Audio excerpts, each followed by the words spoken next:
இன்னைக்கு என்ன பண்ண போறேன்னா நான் எக் ஃப்ரைட் ரைஸ் பண்ண போறேன். ஓகே, சிம்பிள் அண்ட் ஈஸி மெத்தட்ல எல்லாரும் ஈஸியா சேர்ந்து சாப்பிடுற மாதிரி நான் என்னுடைய ஸ்டைல்ல பண்ணி காமிக்க போறேன். ஓகே, எனக்கு ஸோ நான் 8 எக் எடுத்துன்னு இருக்கேன். ஓகே, அடுத்தது என்னன்னா cabbage, spring onion, capsicum, chilli, coriander போட்டு இது பண்ணி வச்சுக்கலாம். ஓகே, இது பண்ணிட்டு நான் எப்படி இருக்குன்னு காமிக்கிறேன். ஃப்ரெண்ட்ஸ், இது ஆல்மோஸ்ட் எப்படி வந்துருக்கு பார்த்தீங்கன்னா, இந்த ஸ்டேஜில் பாருங்க இவ்வளோ தெரியா ரொம்ப ரோஸ்ட் ஆயிடுச்சுன்னா நல்லா இருக்காது. ஓகே, இந்த ஸ்டேஜில் ஸ்டவ் ஸ்லோ பண்ணிட்டு இப்போ நான் ரைஸ் போட்டுக்கிறேன். பாருங்க,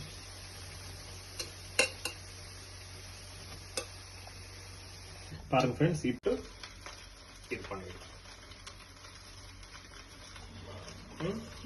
பாருங்க ஃப்ரெண்ட்ஸ், இப்போ எக் எல்லாம் போட்டுட்டு ஹை ஃப்ளேம்ல இந்த மாதிரி நல்லா கை விடாம தெரியல அடி கொடுத்துரும்.